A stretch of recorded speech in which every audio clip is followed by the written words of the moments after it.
سیدنا جنید بغدادی رضی اللہ تعالیٰ عنہ فرماتے ہیں، میں ایک اللہ والے کے پیچھے نکلا تو فقیروں کی تو اپنی شان ہوتی ہے، تو میں نے ان سے بابا سے کہا بابا مجھے کوئی نصیحت فرما دیں، تو بابا نے کہا اتنے بڑے عالم ہو کر مجھ جیسے آدمی سے نصیحت تلاش کرتے ہو؟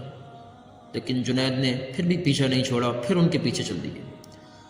سیدنا جنید بغدادی رضی اللہ تعالیٰ عنہ جب پیچھے چلے تو عرض کرتے ہیں بابا پھر مجھے کوئی نصیحت کر دیجیے، تو آپ نے فرمایا چلو نصیحت اگر سننا چاہتے تو پہلے میرے ایک سوال کا جواب دو، بتاؤ کھانے کے آداب کیا ہیں؟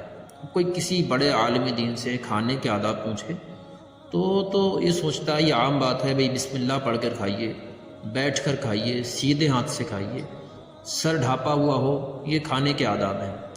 تو جنید بغدادی نے یہ عرض کر دیا کہ بیٹھ کر کھائیے، لقمہ سیدھے ہاتھ سے لیجیے، سر پر ٹوپی ہو اور اللہ کا ذکر ہو۔ لیکن ان بزرگ نے جواب دیا، کہا اے جنید میں تو تمہیں بڑا عالم دین سمجھتا تھا، لیکن تم نے تو کھانے کا پہلا ادب بھی نہیں معلوم۔ تو حضرت جنید بغدادی چونکہ اکڑ والے نہیں تھے تو انہوں نے عرض کی بابا پھر آپ بتا دیں کہ کھانے کے آداب ہیں کیا؟ تو بابا کہتے ہیں کھانے کا سب سے پہلا ادب یہ ہے کہ لقمہ حلال کا ہو۔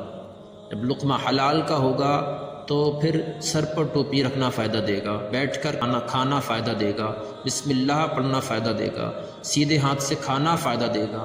اور جب یہ چیز شامل نہ رہی، لقمہ حلال کا نہ رہا، اس کی فکر نہ رہی، تو پھر یہ کوئی چیز فائدہ نہیں دے گی۔ تو یہ جو طبی طور پر لوگ خیال میں رہتے ہیں کھانے کے بعد پانی پینا ہے، پہلے پانی پینا ہے، یہ سب چیزیں تب فائدہ دیں گی جب اللہ رب العزت کا ذکر شامل ہو جائے گا اور ہمارا لقمہ حلال کا ہو جائے گا۔